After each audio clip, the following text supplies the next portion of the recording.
Hi guys, welcome back to the channel once again here on YouTube. Today a pickups stroke review video for you.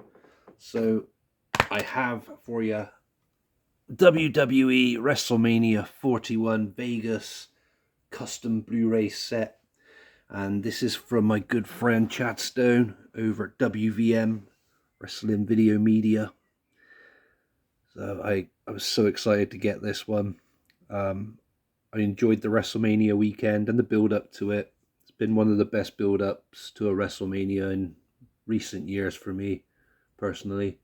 I don't know how you guys felt about that and how you felt about the whole PLE itself, and obviously the outcome of every match, especially the one on the front with the cover artwork here as we get into this now. So, undisputed WWE Championship match.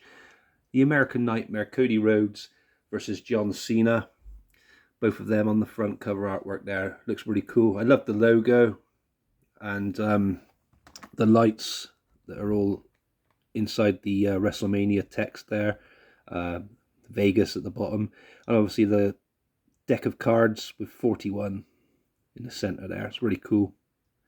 I like that. There's the spine.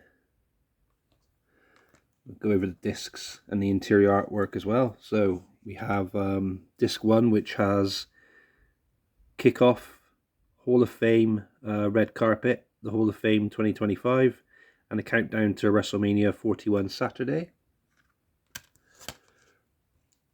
Disc 2, which has WrestleMania Saturday and Saturday post-show. Sorry guys, I'm trying to read the text. Disc 3 has Countdown to WrestleMania 41 Sunday and WrestleMania 41 Sunday. Okay.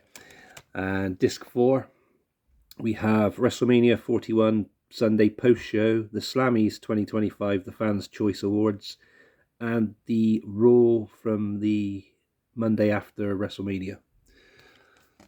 Just take the artwork out to show the interior artwork there. So look at that. That's absolutely fantastic. The Vegas, the stadium in Vegas, I can't remember what it's called, the venue, but yeah, very cool. Sorry to sound like a dumbass, guys. So much on my mind. Can't remember every last little detail I was going to say. But I'll just put that one back in and I'll show you the back and then I'll go over the matches. So there we go. Screenshots there. So we have the Hall of Fame inductees. Both Typhoon and Earthquake of the natural disasters. Bret Hart and Stone Cold Steve Austin for their WrestleMania 13 match. Michelle McCool, Lex Luger, and of course Triple H, who decided to have an hour-long speech, which, to be fair, I did enjoy everything he had to say and I appreciated it. I'm not a fan of his, I'm not going to lie, but it was still enjoyable for what it was. The whole Hall of Fame itself was very enjoyable and a pleasure to watch. It was good to see Lex Luger stand up for his induction. Fair play to him. And fair play to DDP for inducting him and helping him, you know, get back to some kind of health. And Michelle McCool as well. She done well. And yeah, it was a good night for the Hall of Fame. And then on the right-hand side here, we have... which was main event from night 1, Seth Rollins, Roman Reigns, and CM Punk in that screenshot. And then there's various other screenshots, which I'll try to show you guys now. You just about make some of them out. So we think we have Jey Uso and Gunther there, from left to right this is. Then we got Cody and John Cena. Roman Reigns and Seth Rollins and CM Punk in their match. The women's triple threat world championship match. And then Tiffany against Charlotte Flair. And I think the bottom picture is the Sin City Street fight, if I'm not mistaken. So yeah, this has a runtime of 26 hours and 16 minutes. As you saw, it's a 4-disc Blu-ray set. Just go over the matches now. So, disc 1, night 1 even, whatever. No, night 1 I mean, it isn't disc 1. We had World Heavyweight Championship match, Gunther versus Royal Rumble 2025 men's winner Jey Uso. Good match. I felt though it should have been on the main event of night one because, let's be fair, Jey Uso won that men's Royal Rumble and had the right to main event. Is even in his name, main event. Jey Uso. He should have main evented WrestleMania. That's just my opinion though. Night one should have been men's or women's main event for the Rumble winner. And then again, night two should have been the other winner of the Rumble. Say Charlotte Flair and Tiffany could have been night two or night one. You see what I mean, guys? So the Rumble winners should have got their respective main events. But that wasn't the case.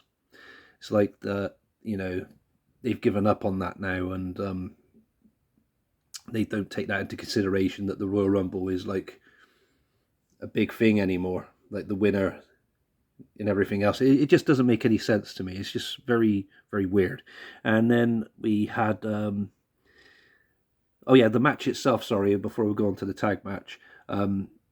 It could have been better because I felt it was over too quickly and Gunther lost too easily. That's just my opinion though, but yeah, overall though it was fun, and I'm glad Jey Uso won it, and yeah, fair play to him. The sorry guys, the World Tag Team Championship next. So the War Raiders against New Day was fun. I was kind of having my doubts about watching this one because it didn't seem that interesting, but I've taken a liking to the New Day as heels now, and I loved their attire when they came out, paying homage to the late great Giant Gonzalez with the bodysuits and the fur. That was really cool. And yeah, I really do like the New Day as heels, and I think the right team definitely won that match. And yeah, I definitely prefer the New Day now to what they were before, what they were like before. And yeah, anyway, moving on. Naomi versus Jade Cargill. I enjoy watching both of these these female superstars in the ring, but unfortunately, or fortunately, depending on what way you want to look at it, it felt, I don't know if you guys picked up on this as well, it felt to me that both of those wrestlers spent most of the match trying to keep their tits in their top kind of thing, kept adjusting and messing around with their tops and stopping the old nip slip kind of thing, and it just became very distracting. Whether that's a good way or a bad way, I'll let you guys make your own minds up with that. But yeah, that's the impression I got from that. The WWE US Championship match, LA Knight versus Jacob Fatu. I enjoyed LA Knight's entrance. Very, very cool. Jacob Fatu, it was the right time for him to take some gold now. LA Knight's been a two-time US champion, I do believe, and I think it's time to move him up into the main event now, and yeah, passing the championship down to, or on, shall I say, not down, passing it on to Jacob Fatu. So yeah, congrats to Jacob Fatu on that. El Grande Americano versus Rey Fenix. Okay, so this is an interesting storyline. A lot of people think it's Chad Gable. Maybe it is, maybe it isn't. I'm not going to give my opinion on it just yet, but I like to play along with it all and having fun with it, watching this story to see how it turns out, how it pans out and everything else. And I just feel sorry for Rey Fenix because he's not only been in the company, a few weeks, and yeah, it's good that he's on. He got to have a match at WrestleMania, but to lose so soon into his early into his WWE career feels a bit of a letdown, in my opinion. There were a lot of letdowns for this WrestleMania, but there were also some good highlights as well. But yeah, that's one of them. That's just my opinion, though, guys. I don't know how you felt about that. But yeah, it was a fun match, regardless. WWE Women's Championship match. We had Tiffany Stratton putting her championship on the line against female Royal Rumble winner Charlotte Flair. Sorry, guys. I thought I was going to sneeze then. Anyway, yeah, very good match again. I enjoyed the entrance for Tiffany. It was very creative, having her in the Barbie doll kind of box, and then like videos of her in the other two boxes. It is very strange, but it was very creative but cool at the same time. And yeah, it was a fun match. The build up to this particular match as well was quite fun. Having them both go off script on SmackDown, and the parking lot kind of beatdown thing filmed on the cell phone or a mobile phone or whatever you want to call it. It's pretty cool. And yeah, the match itself was good, and the outcome was, I think, was what everybody wanted. No offense to Charlotte Flair, but yeah, I think everyone wanted Tiff to win, and she did. And she also, I think she must have busted her lip or something, because I remember like her mouth bleeding, and I think people were saying she might have chipped her tooth or something. I don't know though, but I hope she's all well. I'm pretty sure she is, but yeah, all good. And then there was the main event from night one: Seth Rollins versus Roman Reigns versus CM Punk. Predictable outcome. I think in my predictions, I said that Seth Rollins was going to win and Heyman would probably help, and that was the case. I like all three wrestlers, but this shouldn't have been the main event. As I said, that this should have gone to either the women's championship, the WWE Women's Championship match between Tiff and Charlotte Flair, or Jey Uso and Gunther. But yeah, as I said, that's just my opinion. Sorry guys, I had to do a pause then because I had a knock at the door for a delivery. Apologies for that, if there was a bit of a strange jump cut there. Anyway, moving on to night two. We had the Women's World Championship match, triple threat. So Io Sky versus Bianca Belair versus Rhea Ripley. At first, with the build up to this, I wasn't really looking forward to it, because I felt that this should have been a singles match and not a triple threat. But to my surprise, it worked out very well and very entertaining, and one of the best women's World Championship matches I've seen at Wrestlemania. Pretty cool. Very pleased with that, and having Io Sky retain was pretty cool. And yeah, good stuff. The Sin City street fight between Drew McIntyre and Damian Priest was fun. I liked how Drew McIntyre managed to take out a few minutes to pose for a selfie with himself, with Damian Priest lying flat on the floor. I think it was Drew McIntyre's brother who lent Drew the phone to take the selfie or whatever. But yeah, the match itself pretty good. Both of these guys deserve a world championship run or an undisputed championship run in the next 12 months, I think. Both of them very good wrestlers in my opinion. Very good stuff. And I'm enjoying or enjoyed their little feud they've got going on, or had going on. I don't know if it's still continuing, I don't know. But anyway, we'll have to watch this space, I guess. I'm a bit behind on a few things at the moment with wrestling, so you have to bear with me. So yeah, next up, WWE Intercontinental Championship 4-way match: Bron Breakker versus Penta versus Dominic Mysterio versus Finn Balor. Yeah, I think the right wrestler won this one. Dominic, it's about time he wore some gold. Now, I'm pretty sure I heard one of the commentators say that this is the first time he's won a singles championship in WWE, but correct me if I'm wrong, guys. Didn't he win the NXT North American Championship a few years back?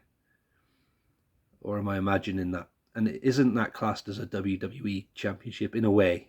Even though it's an NXT title, but because it's still WWE. Confusing stuff, isn't it? But yeah, I still enjoyed that 4-way, and yeah, as I said, the right wrestler won that. It's sad to see Finn Balor not with any gold, but maybe he'll be the one to take it off of Dom, maybe, somewhere down the line.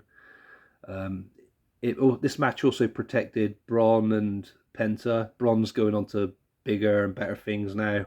No disrespect to the IC title, but Braun aligning himself with Paul Heyman and Seth Rollins now, as I've seen on recent episodes of Raw and SmackDown. Pretty good.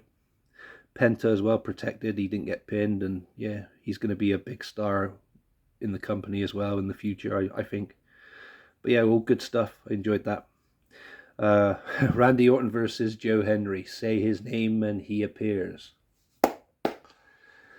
Right, okay, so no disrespect to Randy Orton, first of all. It was good that he had a match and an opponent at WrestleMania. He deserved it. It was his 20th WrestleMania. I get that. Excuse me, guys. I totally get that. When Joe Henry appeared as his mystery opponent, it was good. You know, I was happy and shocked at the same time. I didn't expect it to be him. And Joe Henry is the TNA World Heavyweight Champion. Having him, here's the pros and cons I've got with this. So having him on a pay-per-view or a PLE in WWE gives TNA exposure. And especially the grandest stage of them all, WrestleMania. What a place to have him wrestle and be exposed to, you know, the wrestling world. It's a good idea. What I didn't like about it is the way Joe was booked. Now, it seemed like it was a squash match in a way. Kind of felt that way. And having one of the commentators, I'm pretty sure it was Michael Cole, say, wouldn't it be an upset if Joe Henry were to beat Randy Orton? Now, he's basically saying a TNA world champion of a wrestling company is beneath Randy Orton. Now, to me, that feels degrading. As a TNA fan, that feels degrading and wrong. But that's just my opinion. I don't know what you guys think about that as well. But like I said, I could see the plus side to it, the weighing up the pros and cons. Like I said, it's good. Exposure for TNA. Having the world champion appear at WrestleMania. But I think he should have tagged with Randy Orton to face off against two other opponents, or had a separate match maybe. But having Joe Henry lose and then have Michael Cole, if it was Michael Cole that said it, I'm pretty sure it was, you know, about the, wouldn't it be an upset, you know, sarcastic prick. Do you know what I mean? That's the TNA champion. You know what I mean? At the end of the day, so, you know, it's a bit of a mixed bag. Some good came out of it, some bad came out of it, and I just hope it didn't damage a lot of the TNA championship heritage, prestige, whatever. Having him lose to Randy Orton and that, you know, rubbing the salt in the wounds, what Michael Cole said as well. Apart from that, though, you know, it's good because TNA have benefited from it, hopefully. And to add insult to injury even more, Randy Orton RKO's him a second time. You know what I mean? After the match. Looks like he goes to celebrate, you know, shake his hand or whatever, and then, you know, RKO's him. I mean, why? That makes TNA look stupid, makes the TNA champion look like a complete twat. Just my opinion. I'm not going to go into it no more. It's just me as a TNA fan to see that. It's very hurtful and disrespectful. And Michael Cole, shut the fuck up. If you ain't got something decent to say, shut your fucking mouth. Dick. Moving on. Logan Paul versus AJ Styles. Yeah. Again, what is it with Logan Paul? And everybody, you know, oh, he's amazing. Oh, he's such a fucking cool wrestler. Yeah, he's good in the ring and he's managed to pick up all of these awesome in-ring skills in such a short amount of time. And he hasn't paid his dues to get where he is. Do you know what I mean? Like some of the other guys in the business that had to bust their fucking balls to get to where they are. And that's why he probably gets a lot of hate as well. I don't like the guy, but I have to admit he is very impressive in the ring. And his opponent, AJ Styles, was an ideal opponent for him at WrestleMania. They both had a good match. I'm not sure I'd like the outcome of the match. I think AJ Styles should have won. Maybe using those brass knucks. I think it was brass knucks that Karrion Kross was trying to encourage him to use. I wish he did use them on Logan Paul, but that would have been AJ turning if that was the case. But that would have been cool. Apart from that, though, I haven't really got a lot else to say about it. We've got the Women's Tag Team Championship match next. So Liv Morgan and Raquel Rodriguez putting their championship up against Lyra Valkyrie and Becky Lynch.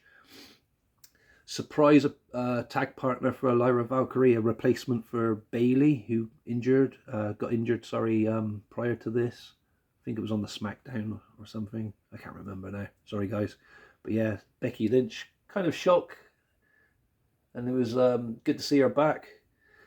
And yeah, even though their tag title reign was short-lived, Lyra and Becky winning, obviously, and then losing them the night after, I think it was. Spoiler alert! Sorry, guys. But yeah, it made sense why, though, afterwards, obviously, with Becky turning. But it's good to see Beck back. Bex, the man. Mrs. Rollins. Anyway, yeah, good stuff. Undisputed WWE Championship match now. Yes, so Cody Rhodes against John Cena, the one I'd really been looking forward to, was the main event of night 2. And my friend, a good friend of mine, David Charles, he sent me a message, well, a picture message of what Dave Meltzer had given star ratings for each of the WrestleMania matches, and then I looked at Cody Rhodes and John Cena, and I think what was it? Dave Meltzer insulted this match, only giving it a 1.5. Yeah, 1.5 star rating out of 5. How cruel can you get? I mean, there's been worse WrestleMania main events than this. Come on, Dave Meltzer, what the hell, man? Anyway, I enjoyed the match. There's probably people out there, fans out there, a lot of you out there that didn't enjoy it. That's up to you. I really enjoyed it, and I enjoyed the outcome. And it was cool to have Travis Scott come down and make sure John was okay. It's good that someone has John's back, you know what I mean? Not that John needed him anyway. And I guess the biggest disappointment was, where the fuck was Dwayne?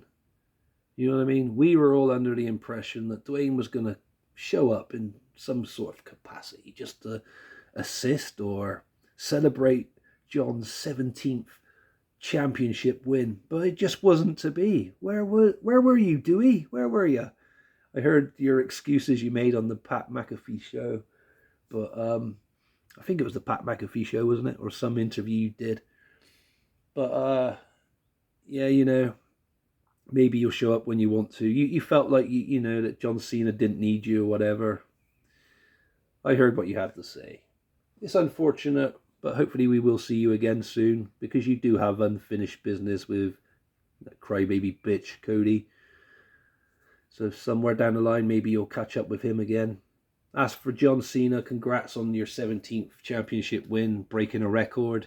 And now that's turned into another bullshit argument on social media just after WrestleMania. I had various people messaging me, telling me, but wait a minute, he hasn't beaten Ric Flair's record because Ric Flair's a 23-time world champion, according to AEW and the stats when he used to come out on the screen, the graphics, and then going into detail about these other companies and, you know, whatever, you know.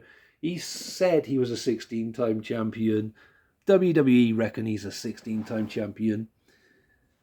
Tough shit now. You know what I mean? John Cena's beaten the record. We'll just end it at that. So, you know what I mean? I'm not having this crap. This stupid conversation. Flair, your record's beaten. Finally. I'm glad to hear that. It took many years, but it's finally done and dusted. And now forgotten about. Just like you. Anyway, guys, sorry, I needed to express and vent my feelings and frustration towards WrestleMania and everything that surrounds it. Glad I got this in the collection and kind of reviewed it for you guys while it was still fresh in my mind. Hope you enjoyed WrestleMania and its weekend and like the Hall of Fame and everything else. And I hope you pick up one of these for yourselves for your collection. Highly recommend it. And yeah, stay safe. Like, subscribe, comment, and I'll catch you again soon for another video. Goodbye for now.